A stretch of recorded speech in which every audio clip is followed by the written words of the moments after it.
नमस्कार। आकाशवाणी से प्रस्तुत है समाचार प्रभात।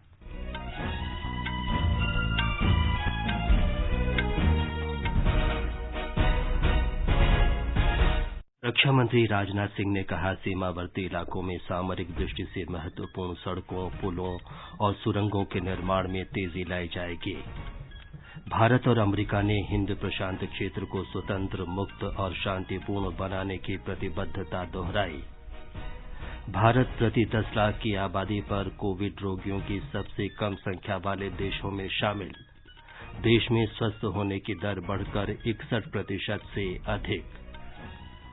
केंद्रीय माध्यमिक शिक्षा बोर्ड सीबीएसई ने शैक्षणिक सत्र 2020-21 के लिए 9वीं से 12वीं कक्षा का पाठ्यक्रम 30% कम किया। और टिकटॉक सहित कई चीनी ऐप्स प्रतिबंधित करने की अमेरिका की योजना।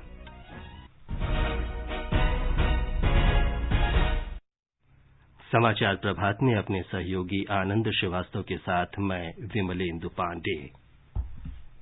रक्षा मंत्री राजनाथ सिंह ने कहा है कि देश की सीमावर्ती इलाकों में सामरिक दृष्टि से महत्वपूर्ण सड़कों, पुलों और सुरंगों के निर्माण में तेजी लाई जाएगी।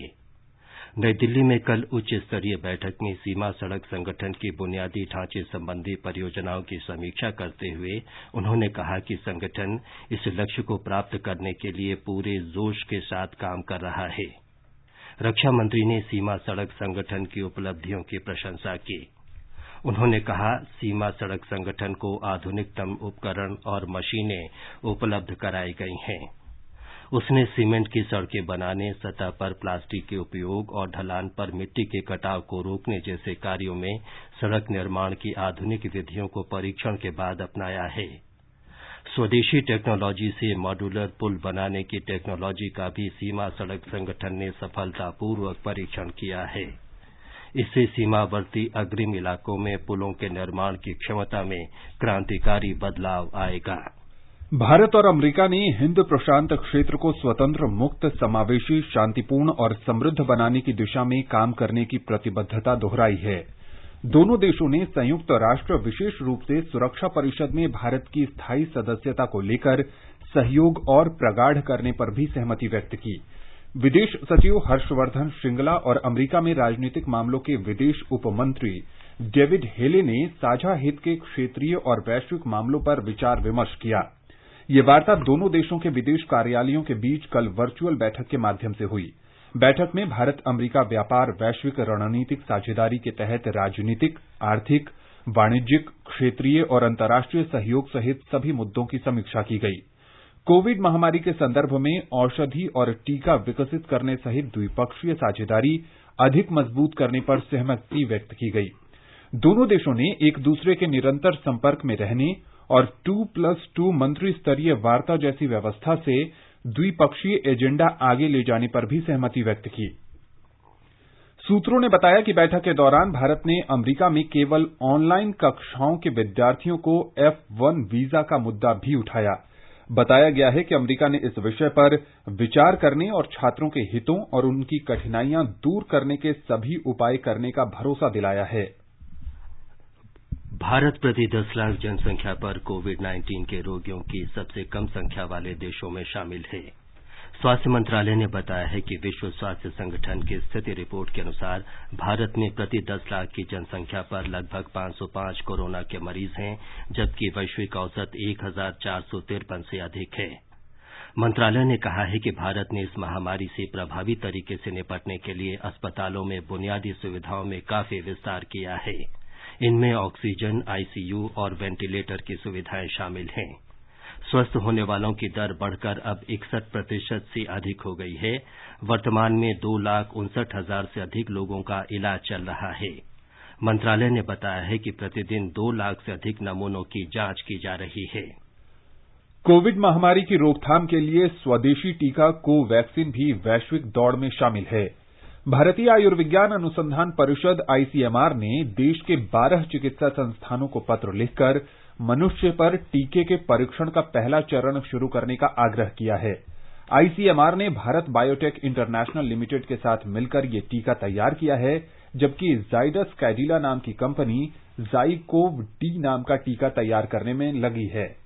वैश्विक महामारी के अंत का प्रारंभ चिन्हित करते हुए हाल ही में भारत के ड्रग कंट्रोलर जनरल ने कोवैक्सीन और ज़ाइकोव-डी वैक्सीन के मानव परीक्षण को मंजूरी दी थी। भारतीय वैक्सीन निर्माताओं द्वारा यूनिसेफ जैसी विश्व स्तरीय संस्था की कुल आपूर्ति का 60% हिस्सा मुहैया कराया जाता है। दुनिया भर में 140 से अधिक कोविड-19 के टीकों पर विभिन्न चरणों में शोध जारी है।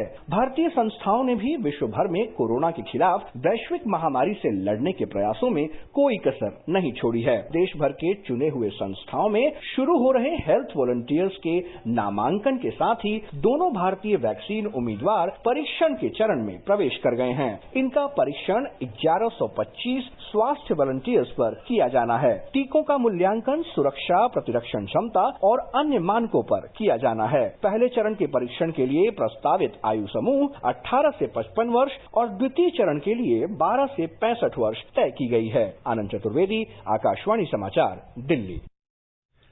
हैदराबाद में centre for cellular and molecular biology के निदेशक डॉक्टर राकेश मिश्र ने लोगों से कहा कि टीका विकसित होने के बावजूद कोविड संक्रमण की सावधानियों में ढिलाई न करें।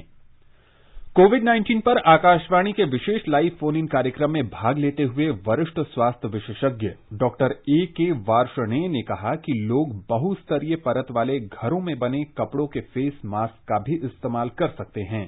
सर्जिकल मास्क जो है जनरली हम लोग रिकमेंड करते हैं कि जो हमारे हेल्थ पर्सनल हैं वो यूज करें, क्योंकि ये उनकी अवेलेबिलिटी उतनी ज्यादा नहीं होती। परंतु अगर कोई ले सकता है तो वो ले सकते हैं, अदरवाइज जो घर में ट्रिपल लेयर कपड़ों के मास्क ही बनाए जा सकते हैं उनको इस्तेमाल किया है।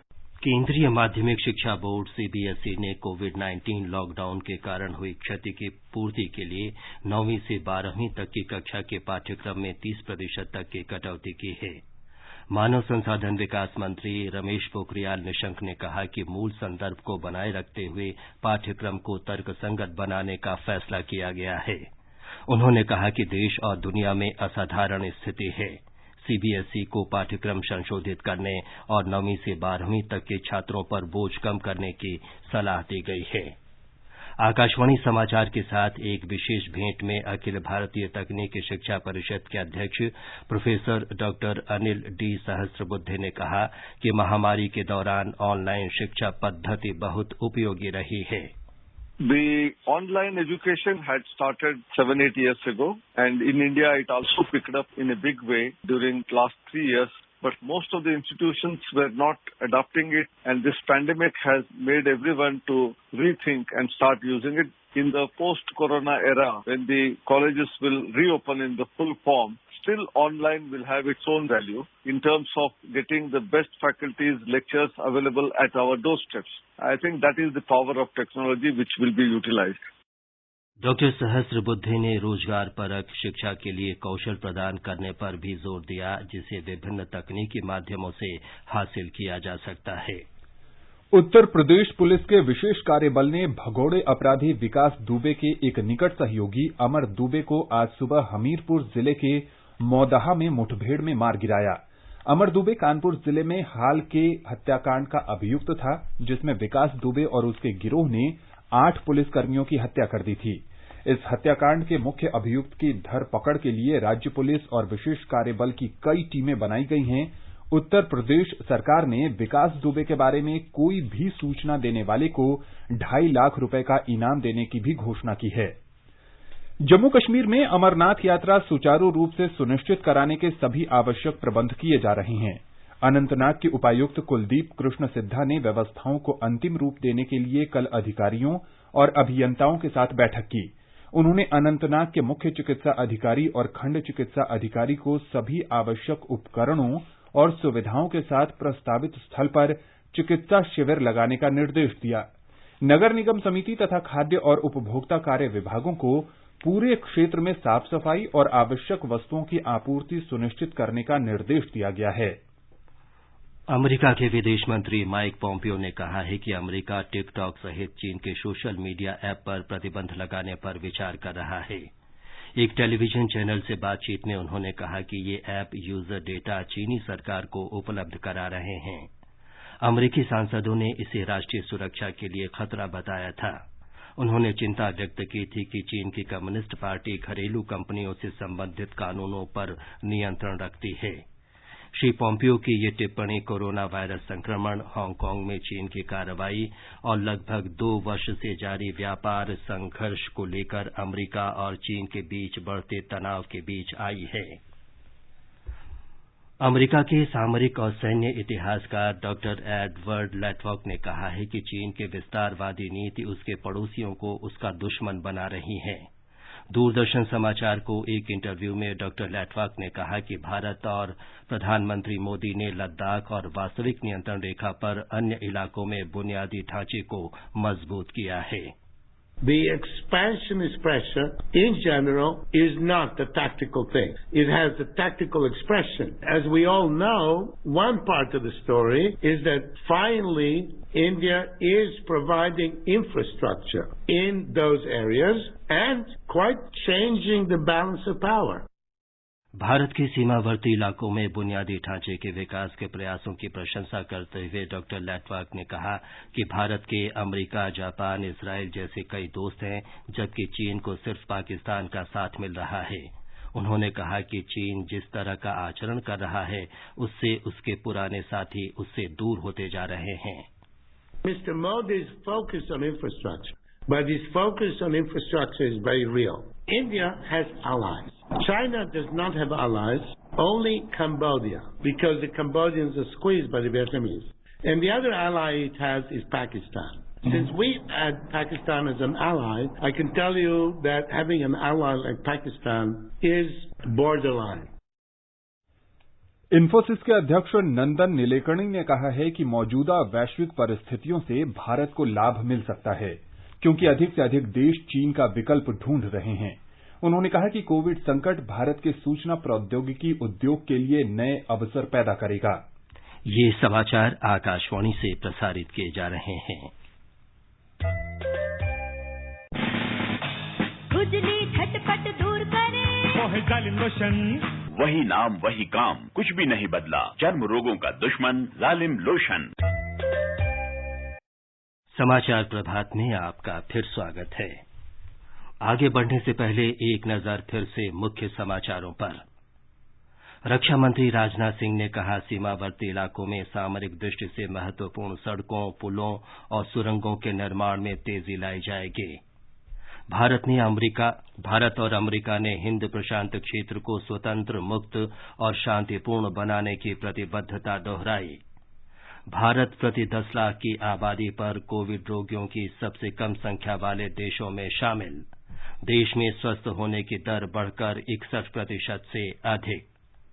केंद्रीय माध्यमिक शिक्षा बोर्ड सीबीएसई ने शैक्षणिक सत्र 2020-21 के लिए 9वीं से 12वीं कक्षा तक का पाठ्यक्रम 30% कम किया। और टिकटॉक सहित कई चीनी ऐप्स प्रतिबंधित करने की अमेरिका की योजना।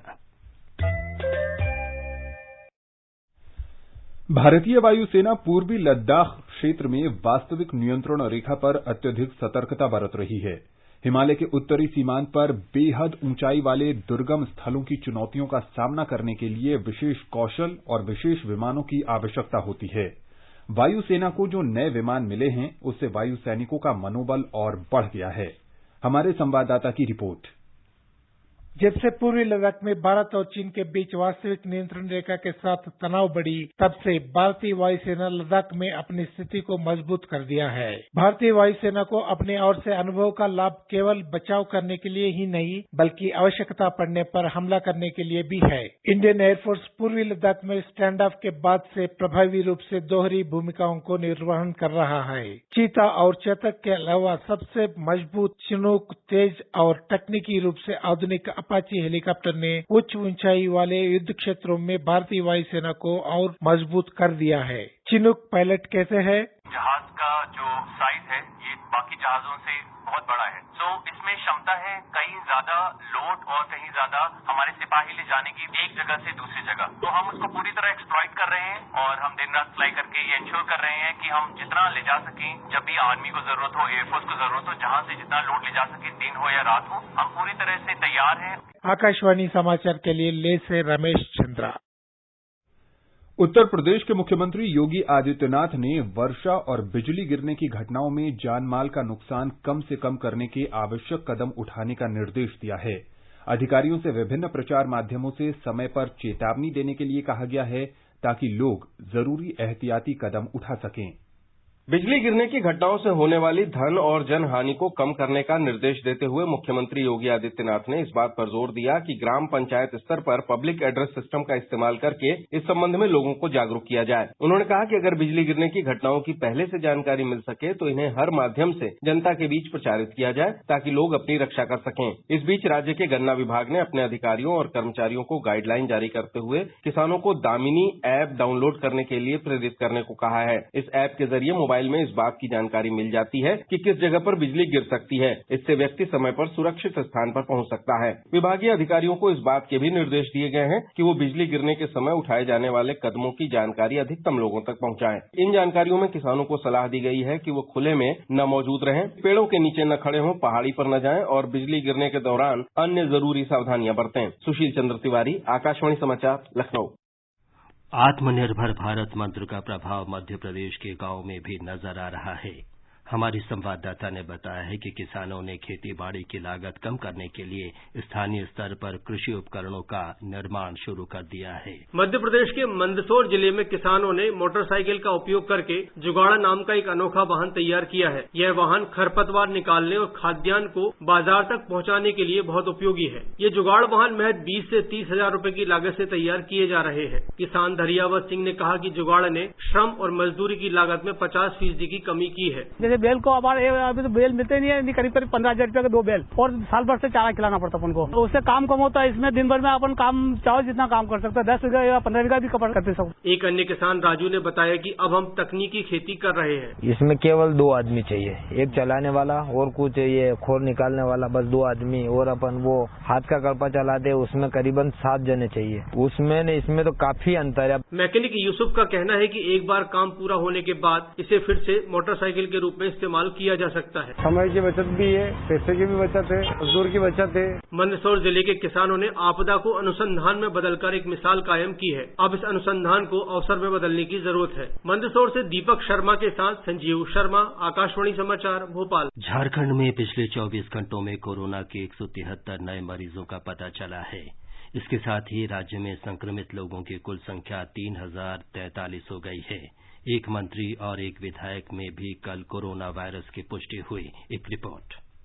पेयजल और स्वच्छता मंत्री मिथिलेश कुमार ठाकुर और झारखंड मुक्ति मोर्चा पार्टी के टुंडी विधायक मथुरा प्रसाद महतो के कोविड-19 से संक्रमित होने की रिपोर्ट पॉजिटिव आई है। कोरोना के सकारात्मक परीक्षण के बाद उन्हें क्रमशः रांची और धनबाद के कोरोना स्पेशल वार्ड में भर्ती कराया गया है। धनबाद जिले के लगभग 20 पत्रकारों की जांच रिपोर्ट भी कोरोना पॉजिटिव पाई गई है। मुख्यमंत्री हेमंत सोरेन 2 दिन पहले मंत्री मिथिलेश ठाकुर के आवास पर आयोजित गृह प्रवेश में सम्मिलित हुए थे। उन्हें स्वास्थ्य विभाग द्वारा जारी निर्देशों के अनुसार क्वारंटाइन में भेज दिया गया है। मंत्री की पार्टी में शामिल होने वाले कई वरिष्ठ नौकरशाहों और अधिकारियों की भी कोविड-19 की जांच कॉन्टैक्ट ट्रेसिंग के मानकों के तहत अनिवार्य हो गई है। कोरोना मामलों की संख्या में हालिया उछाल के बाद राज्य में वर्तमान में स्वस्थ होने की दर घटकर 69% रह गई है। शिल्पी, आकाशवाणी समाचार, रांची।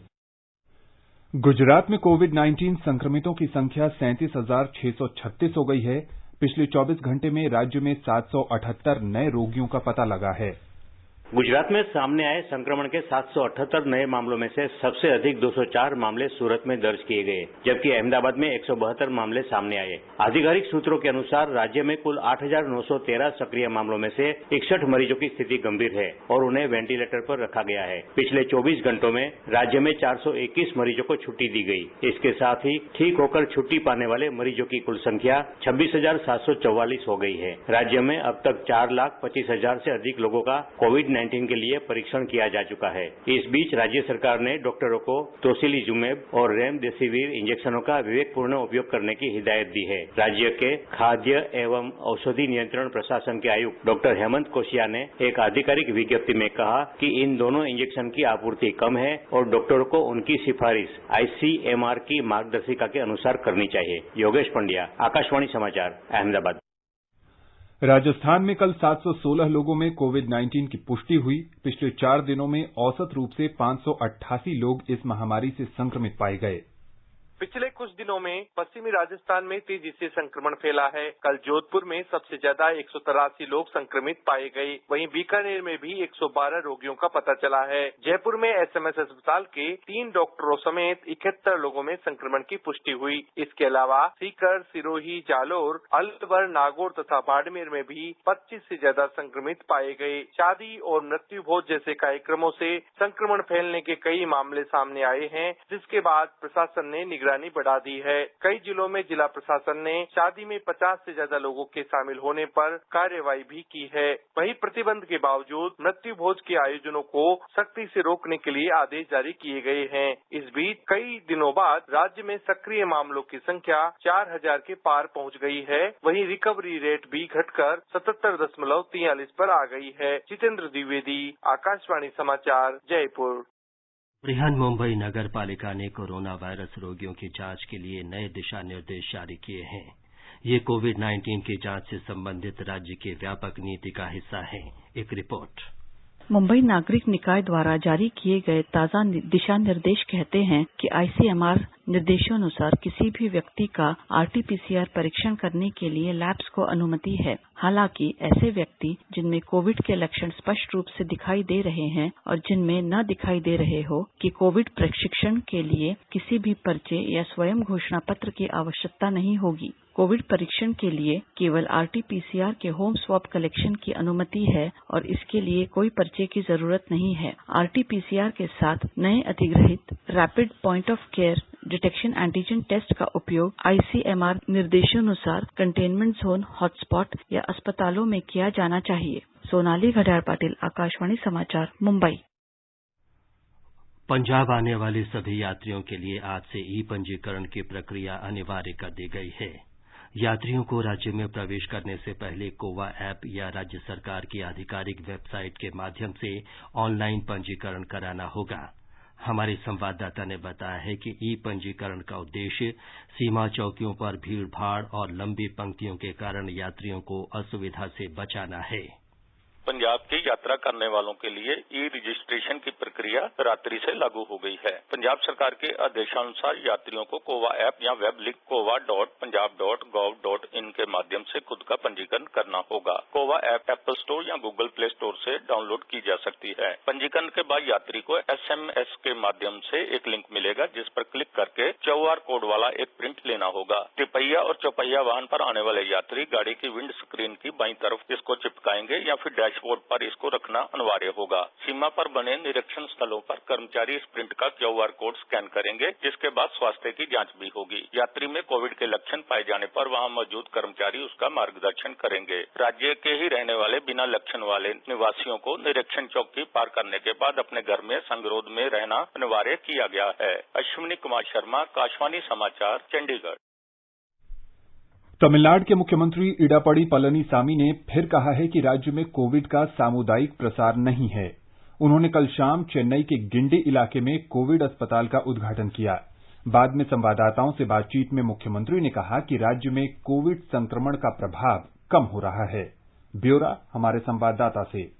मुख्यमंत्री इडापड़ी पलनीसामी ने कहा है कि चेन्नई में लगाए जा रहे बुखार शिविरों में अब तक 10,000 कोविड-19 के रोगियों की पहचान करने में मदद मिली है। ये वो रोगी हैं जो अलग थलग पड़ गए थे। राज्य में चेन्नई के बाहर आए नए मामलों में बढ़ोतरी के सवाल पर मुख्यमंत्री ने कहा कि पूरे राज्य में अब इस महामारी की स्थिति ठीक है। उन्होंने कहा कि सरकार को लोगों की आजीविका के संसाधनों के बीच एक संतुलित दृष्टिकोण रखना होगा और इसके लिए लॉकडाउन जारी रखना होगा। मुख्यमंत्री ने चेन्नई को पूर्ण तालाबंदी से बाहर करने के निर्णय को उचित ठहराया। चेन्नई से जयसिंह की रिपोर्ट के साथ समाचार कक्ष से ममता किरण। इस बीच राज्य में कल 3,616 लोगों में कोरोना संक्रमण की पुष्टि हुई। इसके साथ ही राज्य में इस महामारी से संक्रमित रोगियों की संख्या 1,18,000 से अधिक हो गई है। आकाशवाणी से विशेषज्ञों की सलाह श्रृंखला में कोविड-19 के बारे में जाने-माने चिकित्सा विशेषज्ञों की राय प्रसारित की जाती है।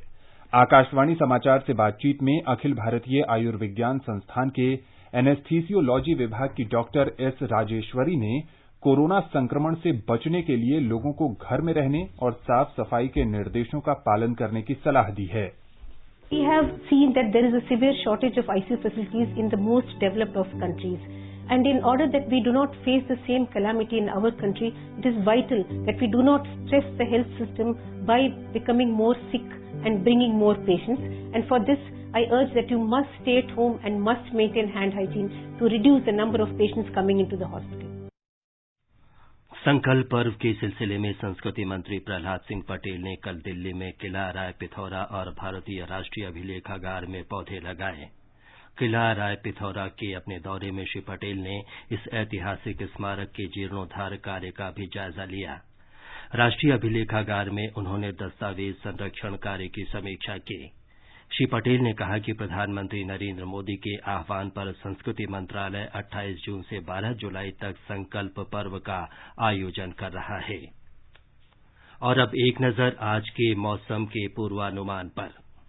राष्ट्रीय राजधानी दिल्ली में आज आंधी चलने और गरज के साथ वर्षा होने की उम्मीद है। तापमान 24 से 33 डिग्री सेल्सियस के बीच रहने की संभावना है। मुंबई में मध्यम वर्षा होने का अनुमान है। तापमान 28 से 31 डिग्री के बीच रहेगा। चेन्नई में न्यूनतम तापमान 27 डिग्री सेल्सियस रिकॉर्ड किया गया। अधिकतम तापमान 38 डिग्री तक रहने की संभावना है। हल्की वर्षा भी हो सकती है। उधर कोलकाता, चंडीगढ़ और देहरादून में बादल छाए रहेंगे तथा वर्षा हो सकती है। बेंगलुरु में भी हल्की बूंदाबांदी होगी। न्यूनतम तापमान 21 डिग्री सेल्सियस रिकॉर्ड किया गया। अधिकतम 34 डिग्री सेल्सियस के आसपास रहेगा। अहमदाबाद में आमतौर पर बादल छाए रहेंगे और हल्की वर्षा होने की संभावना है। पटना में भी गरज के साथ हल्की वर्षा हो सकती है। उधर गुवाहाटी में भी गरज के साथ छींटे पड़ सकते हैं। न्यूनतम तापमान 25 और अधिकतम 31 डिग्री सेल्सियस रहेगा। केंद्र शासित प्रदेश जम्मू कश्मीर के जम्मू में न्यूनतम तापमान 26 डिग्री सेल्सियस दर्ज किया गया। अधिकतम 36 डिग्री तक जा सकता है।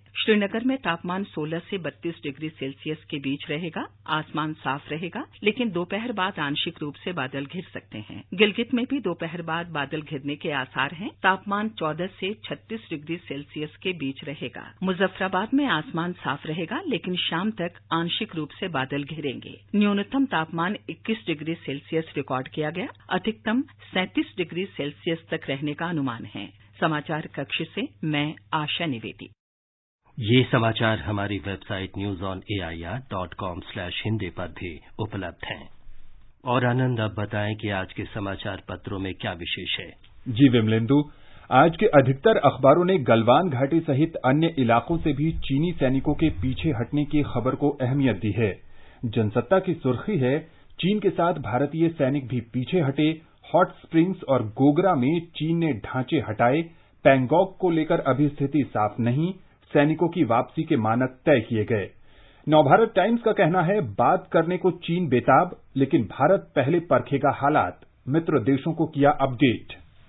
दैनिक भास्कर अमेरिकी राष्ट्रपति डोनाल्ड ट्रंप के हवाले से लिखता है, ऑनलाइन पढ़ने वालों अमेरिका छोड़ो, ऑफलाइन क्लास वाले ही रुक सकेंगे। कोरोना संकट के बीच स्कूल कॉलेज खोलने पर अड़े राष्ट्रपति ट्रंप। अमेरिकी विश्वविद्यालयों में दाखिला पा चुके केवल ऑनलाइन पढ़ाई करने वाले विद्यार्थियों को F1 या M1 वीजा नहीं मिलेगा। उलझन में भारतीय छात्र। अंत में मुख्य समाचार एक बार फिर। रक्षा मंत्री राजनाथ सिंह ने कहा, सीमावर्ती इलाकों में सामरिक दृष्टि से महत्वपूर्ण सड़कों, पुलों और सुरंगों के निर्माण में तेजी लाई जाएगी। भारत और अमेरिका ने हिंद प्रशांत क्षेत्र को स्वतंत्र, मुक्त और शांतिपूर्ण बनाने की प्रतिबद्धता दोहराई। भारत प्रति 10 लाख की आबादी पर कोविड रोगियों की सबसे कम संख्या वाले देशों में शामिल। देश में स्वस्थ होने की दर बढ़कर 61% से अधिक। केंद्रीय माध्यमिक शिक्षा बोर्ड CBSE ने शैक्षणिक सत्र 2020-21 के लिए 9वीं से 12वीं कक्षा तक का पाठ्यक्रम 30% कम किया। इसके साथ ही समाचार प्रभात का ये अंक समाप्त हुआ। नमस्कार।